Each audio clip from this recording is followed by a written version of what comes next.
पर घोड़े बने, आपको और मुझे आदर महिमा मिलने के लिए कांटों का मुकुट पहनाया गया। हाँ मेरे भाई बहनों, नीच पुत्र को उसने क्रूस पर चढ़ा दिया ताकि आप भले चंगे फिट एंड फाइन हो जाओ। आमीन, हालेलुया। आगे देखिए बाइबल क्या कहता है। परंतु उसे हम सब के लिए दे दिया। परंतु उसने हम सबके लिए दे दिया। वो मेरे लिए दिया, मेरे लिए दिया। किसी और के लिए नहीं। परमेश्वर ने अपने इकलौते पुत्र को शशिकांत के लिए दिया। जब वो अपना एक नीच पुत्र दे सकता है तो वो मुझे छंगाई दे सकता है, वो मुझे बरकत दे सकता है, वो मुझे आशीष दे सकता है, वो मेरे बेटे को बदल सकता है, वो मेरे पत्नी को बदल सकता है, वो मेरे सारे लोगों को बदल सकता है। I can believe this. मैंने कभी नहीं सोचा मेरी लाइफ पार्टनर चेंज होगी। ऊब गया था मैं इससे, कंटाल गया था मैं इससे, बहुत बोर हो गया था। कभी उसको तलाक की बात तो नहीं की, लेकिन मन में होता था इसको छोड़ के चले जाओ। लेकिन एक दिन मेरे कलीसिया वाले लोग ही मुझे सिखाते थे, भैया एक दिन बदल जाएगी, एक दिन बदल जाएगी, एक दिन बदल जाएगी। एक अम्मा मिली, भैया जरूर बदलेगी। परमेश्वर आपकी इतनी प्रार्थना सुनता है, आप प्रार्थना करो। और आज मेरे वाइफ के जैसा पूरे वर्ल्ड में वाइफ नहीं है। आमीन। वन ऑफ बेस्ट वाइफ सुचिता कटरे, hallelujah. Love you my darling, hallelujah. मेरी पत्नी सबसे खूबसूरत, सबसे प्यारी और सबसे अच्छी है। आमीन। उसका नाम है सुचिता कटरे, हालेलुया। बोलो यीशु मसीह की। परमेश्वर मेरे सोच के मेरी सोच थी यार मेरी लाइफ ऐसी ही रहेगी। ये गवाही है, लाइव में बता रहा हूँ। ऐसी थी मेरी लाइफ पार्टनर, पर आज वर्ल्ड की सबसे बेस्ट है। वो बाइबल में लिखा है ना, आदर्श पत्नी, भली पत्नी किसकी ओर से मिलती है? यहोवा की ओर से मिलती है। आमीन। ये कितने आइटम पढ़ाए मैंने जब प्रभु मेरे था, कितनी गर्लफ्रेंड थी, किसके साथ शादी थी, और कौन मेरे जीवन में आ गई मेरे सोच के। परमेश्वर का प्लान हमारे लिए अलग है। आमीन, हालेलुया। वो सबसे बड़ा प्लानर है। आमीन। हमें बस विश्वास कर चुप रहना है और उसकी प्रतीक्षा करना है। वो सब कुछ कर सकता है। उसके लिए कोई कार्य असंभव, उसके लिए कोई कार्य असंभव। वो परमेश्वर है। हालेलुया, वो परमेश्वर है। आमीन, हालेलुया। धन्यवाद परमेश्वर मेरी पत्नी के लिए। हालेलुया। सब बातें मिलकर न्याय को प्रकट करती है और कानूनी के लिए पुरुष के लिए। आमीन। आगे देखिए बाइबल क्या कहता है।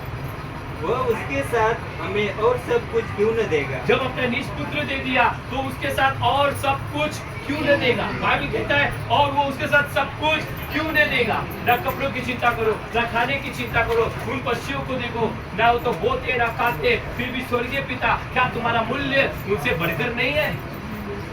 Hallelujah, hallelujah, hallelujah. चिंता नहीं करना है, हर परिस्थिति को कहना है प्रभु इस परिस्थिति से बड़ा हो। अब ये सारी चीजें तेरे हाथों में। हालेलुया, आपको फ्री होना है। हालेलुया। और फिर देखिए अद्भुत काम होगा। आमीन। आगे देखिए। परमेश्वर के चुने हुओं पर कौन दोष लगाएगा। परमेश्वर के चुने हुओं पर कौन दोष लगाएगा। परमेश्वर ये जो उनको धर्मी ठहराने वाला है। परमेश्वर ही है जो उनको क्या करेगा, धर्मी ठहराने वाला है। क्या ठहराएगा। हाँ जरा 35 पढ़िए सर। कौन हमको मसीह के प्रेम से अलग करेगा। कौन हमें मसीह के प्रेम से अलग करेगा।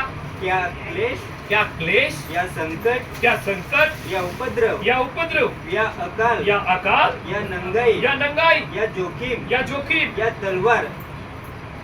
या तलवार। मृत्यु भी हमें परमेश्वर के प्रेम से अलग नहीं कर सकती। आमीन, हालेलुया, हालेलुया। ऐसा को लगा अब ये छोड़ देगी प्रभु, अब ये आएगी नहीं प्रभु। ऐसा को लगा एक ही बेटा वो भी मेरे छीन लिया, आप तो ये प्रभु पे जरूर फुसफुलाएगी, लेकिन उसको पता नहीं ये योद्धा है मसीह की। आमीन, हालेलुया। ये दोनों बेटियां योद्धा है यीशु मसीह की। आमीन। उनको लगा प्रकाश चला जाएगा तो प्रभावती काम की चली जाएगी। अरे वो तो प्रकाश से भी 10 गुना विश्वास वाली है। हालेलुया। मुझे वहां से फोन के बोले भैया किसी की तैयारी चल रही है ना। मैंने कहा हाँ भाई चल रही है, सब अच्छे से हो रहा है ना। मैंने कहा हाँ भाई बहुत अच्छा लग रहा है। मैं सोचा था छोटा छोटा बनाया, लेकिन मुझे बिंदास वो स्वर्ग में बिंदास आनंद बनाएगी। आमीन। ये मेरी सोच से परे परमेश्वर काम कर रहा है। हालेलुया। जब मैं मिलने में गया मैंने कहा था इस बार मैं कुछ लूंगा नहीं, वो तो बोले दिया, लेकिन दुख वाले जब देते हैं वो सबसे बड़ी आशीष करना है। कहा था मैंने किसी से लूंगा नहीं, मैं इस बार अपना खर्च करूंगा और परमेश्वर प्रावधान करेगा। फिर भी जब मैं मम्मी को मिलने गया, आँख का ऑपरेशन हुआ, तुरंत पहले उसने निकाली, जैसे को दे, चल पहले क्रिसमस का पैसा दे। जैसे में मुझे मिल जाता है, जिसमें कितना जॉन चुपचाप दे, ये बोलते चुपचाप दे, कितना जॉन करेगा जॉन। हालेलुया। जब उसका गया उसको टेंशन ले तो है, मुझको आप क्यों टेंशन ले? सही है? जब वो खुश है, ये खुश है, वो खुश है, तो आप क्यों परेशान हो? क्यों चिंता कर रहे हो? हालेलुया।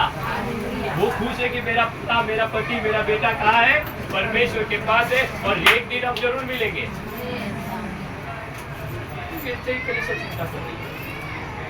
तो मुझे ये नहीं पता विश्वास हो या अविश्वास।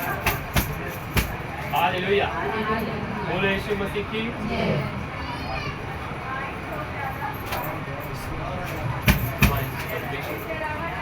ना उपद्रव, ना संकट, ना क्लेश, कोई भी हम लोग परमेश्वर के, ना महंगाई, ना महंगाई, कोई भी हमारे लिए परमेश्वर के प्रेम से अलग। और जब वो सुख के लिए प्रभु के पास आता है तो वो प्रभु का ही नहीं है। हालेलुया। सिर्फ अच्छे के लिए प्रभु के पास आते तो उसने अभी तक प्रभु को नहीं जाना। हालेलुया। मैं जीऊं या मरूं, वो मेरे लिए और मैं उसके लिए, वो मेरा और मैं उसका। आमीन। हालेलुया। बोले यीशु मसीह की। उत्पत्ति से लेकर प्रकाशित वाक्य तक बहुत सारी स्टोरियां बाइबल में लिखी है। हर एक चीज में कुछ ना चढ़ा उतरा हुआ है, लेकिन किसी ने भी परमेश्वर को नहीं छोड़ा, सिर्फ शाऊल ने छोड़ा, ऐसी मौत। हालेलुया। बहुत से राजाओं ने परमेश्वर की विधियों नहीं माने, 1-2 साल में वो राजा के पद से हट गए और उन्हें भी दुश्मनों ने मार दिया। हालेलुया। पर जितने परमेश्वर के बने रहे अंत तक और उसकी विधियों को, उसके नियमों को माने, उनके जैसा राजा ना कोई था, ना कोई हो पाया। आमीन। हालेलुया। हालेलुया। हिजकिय्याह के बारे में कहते हैं उसने भी 29 साल राज्य किया। कितना? क्योंकि हिजकिय्याह परमेश्वर के भाई को मारता था, हिजकिय्याह परमेश्वर के वचन पे चलता था, और उसी के कारण उसकी प्रार्थना क्या हो गई? बाइबल बताता है उसने सीधा सीधा बोला, हे प्रवीण, क्या मैं तेरी कभी बात नहीं मानी? हे प्रवीण, मैंने तेरे कभी उल्टा बोला? मैंने तुझे जो बोला वो किया नहीं? किया तो मेरी इस बार प्रार्थना सुन। हालेलुया। और परमेश्वर ने कहा उसकी प्रार्थना, जो भविष्य तक का मृत्यु का बोल के गया था, वो भविष्य तक का दरवाजे पे भी नहीं पहुंचा, तब तक उसे कहता है जा उसे कहे कि वो 15 साल पहले उसकी आयु है। हालेलुया। क्या परमेश्वर की नजर के वचनों को समझे, क्या परमेश्वर के विजय को मानते, ये भी तो जरूरी है। एक सेल्फिश की तरह मुझसे मत आओ, वो सच में परमेश्वर है। आज 10वां दान देने के बावजूद आपकी जो में बरकत इसलिए नहीं है क्योंकि आप बरकत के लिए देते हो, वो परमेश्वर का हिस्सा है। अभी मैं फेसबुक पे पढ़ रहा था, नए नियम में कोई जोर दिया हुआ नहीं है, फिर भी बाइबल कहता है उधारता से दो तो तुम्हें दिया जाएगा। अरे बाइबल पढ़ो। पुराने नियम के लोग अपने आप को अनुयायी समझते थे, जो 10वां देता है वही पवित्र।